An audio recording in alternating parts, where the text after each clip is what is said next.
Hi friends, ಎಲ್ಲರಿಗೂ ನಮಸ್ಕಾರ. Welcome to my channel. ಇವತ್ತು ತುಂಬಾ ಟೇಸ್ಟಿಯಾಗಿ ಸಿಂಪಲ್ ಆಗಿ ಒಣಗಿರುವಂಥ ಬಟಾಣಿ ಕಾಳಿನ ಗ್ರೇವಿ ಹೆಂಗೆ ಮಾಡೋದು ಅಂತ ತೋರಿಸ್ಕೊಡ್ತಾ ಇದ್ದೀನಿ. ತುಂಬಾ ಚೆನ್ನಾಗಿರುತ್ತೆ. ಈ ಥರ ನಾವು ಗ್ರೇವಿ ಥರ ಮಾಡೋದ್ರಿಂದ ರೊಟ್ಟಿ, ಚಪಾತಿ, ಅನ್ನ, ಪುರಿ ಎಲ್ಲದರಲ್ಲಂತೂ ಸೂಪರ್ ಆಗಿರುತ್ತೆ. ಗ್ರೇವಿಗಿರ್ಬೋದು ಅಥವಾ ಕರಿ ಆಗಿರ್ಬೋದು, ತುಂಬಾ ರುಚಿಯಾಗಿರುತ್ತೆ. ತುಂಬ ಟೇಸ್ಟಿಯಾಗಿರುವಂತಹ ಒಣಗಿರುವಂತಹ ಬಟಾಣಿ ಕಾಳು ಏನಾದರೂ ಇದ್ದರೆ ಒಂದು ಸರ್ತಿ ಇದನ್ನು ಟ್ರೈ ಮಾಡ್ಬೋದು. ತುಂಬಾ ರುಚಿಯಾಗಿರುತ್ತೆ, ಹಾಗೆ ಎಲ್ಲರಿಗೂ ಇಷ್ಟ ಆಗುತ್ತೆ. ತುಂಬಾ ಸಿಂಪಲ್ ಆಗಿ ಹೆಂಗೆ ಮಾಡೋದು ಅಂತ ನೋಡ್ಕೊಂಬರೋಣ. ಅದಕ್ಕಿಂತ ಮುಂಚೆ ನಮ್ಮ ಚಾನಲ್ನ ಹೊಸದಾಗಿ ನೋಡೋರು ಪ್ಲೀಸ್ ಸಬ್ಸ್ಕ್ರೈಬ್ ಮಾಡ್ಕೊರಿ. ಸಬ್ಸ್ಕ್ರೈಬ್ ಮಾಡ್ಕೊಂಡ್ರೆ ನಾನು ಹಾಕುವಂಥ ರೆಸಿಪಿ ವಿಡಿಯೋ ತುಂಬ ಬರ್ತಾವೆ. ವಿಡಿಯೋನ ಕೊನೆವರೆಗೂ ನೋಡಿ. ಇಷ್ಟ ಆದಲ್ಲಿ ಲೈಕ್ ಮಾಡಿ, ಶೇರ್ ಮಾಡಿ. ಹಾಗೆ ಹೊಸದಾಗಿ ಇದ್ದವರು ಪ್ಲೀಸ್ ಸಬ್ಸ್ಕ್ರೈಬ್ ಮಾಡ್ಕೊರಿ. ಇಲ್ಲಿ ಒಣಗಿರುವಂಥ ಬಟಾಣಿ ಕಾಳು ನೋಡಿ, ಗ್ರೀನ್ ಪೀಸಸ್ನ ಇದಿಷ್ಟು ನಾನು ತೊಗೊಂಡಿದ್ದೀನಿ. ಒಂದೆರಡು ಕಪ್ಪಷ್ಟು ತೊಗೊಂಡು ಇದನ್ನು ರಾತ್ರಿಲಿ ನಾನು ನೆನೆ ಹಾಕಿಟ್ಕೊಂಡಿದ್ದೆ ನೀರೊಳಗೆ. ಮಾರನೇ ದಿವಸ ಬೆಳಗ್ಗೆ ನಾವು ಗ್ರೇವಿನ ಮಾಡಬೇಕು ಅಂತ ಅಂದರೆ ಒಂದೆರಡು ಸರ್ತಿ ವಾಶ್ ಮಾಡಿ ಇಟ್ಕೊಂಡಿರೋದನ್ನು ತೋರಿಸಿದ್ದೀನಿ. ನಂತರ ಇಲ್ಲಿ 2 ಈರುಳ್ಳಿಯನ್ನು, ದೊಡ್ಡದಾಗಿರುವಂಥ 2 ಈರುಳ್ಳಿ ಸಣ್ಣದಾಗಿ ಕಟ್ ಮಾಡಿ ಇಟ್ಕೊಂಡಿದ್ದೀನಿ. ಕೊತ್ತಂಬರಿ ಸೊಪ್ಪು, ಹಂಗೆ ಇನ್ನೊಂದು ಪ್ಲೇಟ್ ಒಳಗೆ 4 ಟೊಮೊಟೊ, ಹಂಗೆ ಬೆಳ್ಳುಳ್ಳಿ ಮತ್ತು ಶುಂಠಿ, 1-2 ಇಂಚು ಶುಂಠಿ, ಹಸಿ ಶುಂಠಿಯನ್ನು ತೊಗೊಂಡಿದ್ದೀನಿ. ಸಣ್ಣದಾಗಿ ಕಟ್ ಮಾಡಿ ಇಟ್ಕೊಂಡಿರುವಂಥ ಮತ್ತು ಕೊತ್ತಂಬರಿ ಸೊಪ್ಪು ತೊಗೊಂಡಿದ್ದೀನಿ. ಮತ್ತು ಇನ್ನೊಂದು ಬಟ್ಲಲ್ಲಿ ಇಲ್ಲಿ ಅರಿಶಿನ ಪುಡಿ, 2 ಪಲಾವ್ ಎಲೆ, 4 ಮೆಣಸುಕಾಳು, 4 ಚಕ್ಕಿ, 1 ಹೂಮೊಗ್ಗು, 4 ಲವಂಗ, 1 ಏಲಕ್ಕಿ, ಖಾರದ ಪುಡಿ, ಅರಿಶಿನ ಪುಡಿ ಮತ್ತು ಉಪ್ಪು, ಇದಿಷ್ಟು ಸಾಮಗ್ರಿಗಳನ್ನ ತೊಗೊಂಡಿದ್ದೀನಿ. ನಂತರ ಇವಾಗ ಇಲ್ಲಿ ಮಿಕ್ಸರ್ ಜಾರ್ ತೋರಿಸ್ತಾ ಇದ್ದೀನಿ. ಮಿಕ್ಸರ್ ಜಾರ್ದೊಳಗೆ ಈ ಟೊಮೆಟೊ ಕಾಯಿನ 1-2 ಸರ್ತಿ ತೊಳ್ಕೊಂಡ್ಬಿಟ್ಟು ಇವಾಗ ಸಣ್ಣದಾಗಿ ಕಟ್ ಮಾಡಿ ಇಟ್ಕೊಂಡಿದ್ದೀನಿ. ಕಟ್ ಮಾಡಿರುವಂಥ ಟೊಮೊಟೊವನ್ನು ಮಿಕ್ಸರ್ ಜಾರ್ದೊಳಗೆ ಹಾಕ್ಕೊಂಡು ಸ್ವಲ್ಪ ಹಸಿ ಶುಂಠಿ ಮತ್ತು ಬೆಳ್ಳುಳ್ಳಿ, 2 ಗಡ್ಡೆ ಬೆಳ್ಳುಳ್ಳಿ, 1-2 ಇಂಚು ಹಸಿ ಶುಂಠಿ ಮತ್ತು ಇವಾಗ ಕ್ಲೋಸ್ ಮಾಡಿ ನೀರು ಹಾಕದೇನೆ ಇದನ್ನು ರುಬ್ಬಿ ಇಟ್ಕೊಂಡಿದ್ದೀನಿ.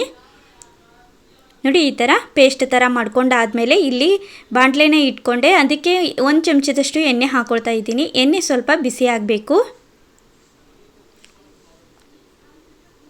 ಪಲಾವ್ ಎಲೆ 2, 1 ಹೂಮೊಗ್ಗು, 1 ಏಲಕ್ಕಿ, 4 ಚಕ್ಕೆ, 4 ಮೆಣಸುಕಾಳು, 4 ಲವಂಗ, ಸಣ್ಣದಾಗಿ ಕಟ್ ಮಾಡಿ ಇಟ್ಕೊಂಡಿರೋ ಈರುಳ್ಳಿ ಮತ್ತು ಕೊತ್ತಂಬರಿ ಸೊಪ್ಪು ಹಾಕ್ಕೊಂಡು ಮೀಡಿಯಮ್ದೊಳಗೆ ಇದನ್ನು ಫ್ರೈ ಮಾಡ್ಕೊಳ್ತಾ ಇದ್ದೀನಿ. ಜಾಸ್ತಿ ಫ್ರೈ ಆಗಬಾರ್ದು. ಇದಕ್ಕೆ ಇವಾಗ 1.5 ಟೇಬಲ್ ಸ್ಪೂನು ಉಪ್ಪು ಹಾಕ್ಕೊಳ್ತಾ ಇದ್ದೀನಿ. ಹಂಗೆ 3-4 ಟೇಬಲ್ ಸ್ಪೂನು ನೀವು ಖಾರ ಎಷ್ಟು ಬೇಕಾಗುತ್ತೋ ನೋಡಿ ಹಾಕ್ಕೊಳ್ಳಿ. 4 ಟೇಬಲ್ ಸ್ಪೂನಷ್ಟು ಖಾರದ ಪುಡಿ, 2 table spoon garam masala, 1 tea ಸ್ಪೂನಷ್ಟು ಅರಿಶಿನ ಪುಡಿನ ಹಾಕ್ಕೊಂಡು ಸ್ವಲ್ಪ ಮಿಕ್ಸ್ ಮಾಡ್ಕೊಳ್ತಾ ಇದ್ದೀನಿ. ತುಂಬಾ ಚೆನ್ನಾಗಿರುತ್ತೆ. ನಂತರ ಇಲ್ಲಿ ನೆನೆಸಿ ಇಟ್ಕೊಂಡಿರುವಂಥ ಬಟಾಣಿ ಕಾಳನ್ನ ಹಾಕ್ಕೊಳ್ತಾ ಇದ್ದೀನಿ. ಒಗ್ಗರಣೆ ಒಳಗೆ ಹಾಕ್ಕೊಂಡು ಇದನ್ನು ಕೂಡ ಚೆನ್ನಾಗಿ ಮಿಕ್ಸ್ ಮಾಡ್ಕೊಳ್ತಾ ಇದ್ದೀನಿ.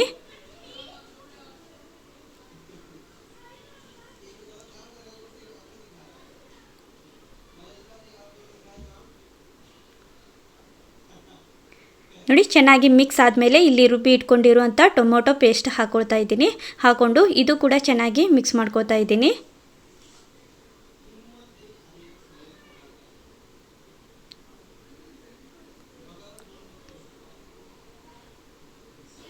ರುಬ್ಬಿರುವಂಥ ಮಿಕ್ಸರ್ ಜಾರ್ದೊಳಗೆ ಸ್ವಲ್ಪ ನೀರು ಹಾಕ್ಕೊಳ್ತಾ ಇದ್ದೀನಿ. ನಿಮಗೇನಾದರೂ ಜಾಸ್ತಿ ಗ್ರೇವಿ ಬೇಕು ಅಂತ ಅಂದರೆ ಸ್ವಲ್ಪ ಜಾಸ್ತಿ ನೀರು ಹಾಕ್ಕೊಳ್ಳಿ. ಕಡಿಮೆ ನಮಗೆ ಕರಿಗತೆ ಬೇಕು ಅಂತ ಅಂದರೆ ಸ್ವಲ್ಪ ನೋಡಿ ಕಡಿಮೆನೇ ಹಾಕ್ಕೊಳ್ಳಿ. ನಾನು ನೀರನ್ನು ಕಡಿಮೆನೇ ಹಾಕ್ಕೊಂಡಿದ್ದೀನಿ.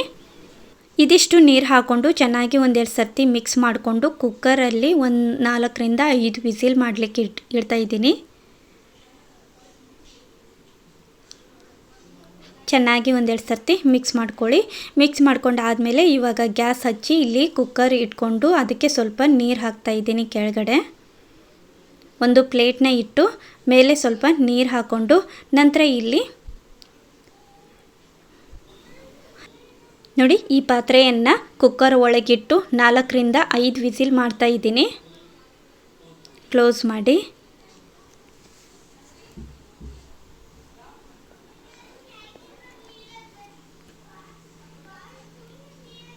ನೋಡಿ, ವಿಸಿಲ್ ಎಲ್ಲ ಸ್ವಲ್ಪ ಹೀಟಿ ಎಲ್ಲ ಹೋಗಿರಬೇಕು. ನಂತರ ಈ ಥರ ಎತ್ತಿ ನೋಡಿದರೆ ಹೀಟೆಲ್ಲ ಹೋದಾದಮೇಲೆ ಇವಾಗ ತೆಗೆದುಬಿಟ್ಟು ನೋಡಿದರೆ ಈ ಥರ ಆಗಿರುತ್ತೆ. ಗ್ರೇವಿ ತುಂಬಾ ಚೆನ್ನಾಗಿರುತ್ತೆ, ತುಂಬ ಟೇಸ್ಟಿಯಾಗಿರುತ್ತೆ. ರೊಟ್ಟಿ, ಚಪಾತಿ, ಪೂರಿ ಎಲ್ಲದರಲ್ಲಂತೂ ಸೂಪರಾಗಿ ಹೊಂದುತ್ತೆ. ಇವಾಗ ಇದನ್ನು ಕೆಳಗಡೆ ಇಳಿಸಿಡ್ತಾ ಇದ್ದೀನಿ. ನೋಡಿ, ಇಳಿಸಿಟ್ಕೊಂಡು ಮತ್ತೆ ಇವಾಗ ಇದನ್ನು ಸ್ವಲ್ಪ ಮಿಕ್ಸ್ ಮಾಡ್ಕೊಳ್ತಾ ಇದ್ದೀನಿ. ಮೇಲೆ ಸ್ವಲ್ಪ ಕೊತ್ತಂಬರಿ ಸೊಪ್ಪು ಹಾಕ್ಕೊಂಡು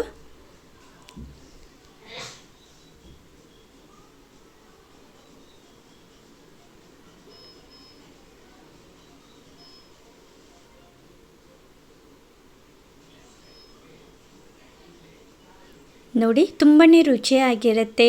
ಪುರಿ, ರೊಟ್ಟಿ, ಪರೋಟ ಎಲ್ಲದರಲ್ಲಂತೂ ಸೂಪರ್ ಆಗಿರುತ್ತೆ. ಈ ಥರ ನಾವು ಕರಿ ಮಾಡಿದರೆ ಯಾವುದೇ ಥರದ ಸಾಂಬಾರು ಕೂಡ ಬೇಕಾಗೋದಿಲ್ಲ. ತುಂಬಾ ರುಚಿಯಾಗಿರುತ್ತೆ. ತುಂಬ ಟೇಸ್ಟಿಯಾಗಿರುವಂತಹ ವಟಾಣಿ ಕಾಳಿನ ಕರಿ ನೀವು ಒಂದು ಸರ್ತಿ ಟ್ರೈ ಮಾಡಿ. ಏನಾದರೂ ವಟಾಣಿ ಕಾಳು ಇದ್ದಾಗ ಇದನ್ನು ಟ್ರೈ ಮಾಡ್ಬೋದು. ತುಂಬಾ ರುಚಿಯಾಗಿರುತ್ತೆ, ತುಂಬ ಟೇಸ್ಟಿಯಾಗಿರುತ್ತೆ, ತುಂಬ ಸಿಂಪಲ್ ಕೂಡ. ಒಂದು ಸರ್ತಿ ಇದನ್ನು ಟ್ರೈ ಮಾಡಿ.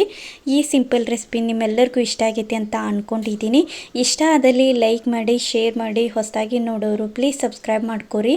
ನೀವು ಒಂದು ಸರ್ತಿ ಈ ಕರಿನ ಟ್ರೈ ಮಾಡಿ. ತುಂಬಾ ರುಚಿಯಾಗಿರುತ್ತೆ, ಎಲ್ಲರಿಗೂ ಇಷ್ಟ ಆಗುತ್ತೆ. Thank you. Bye friends, bye.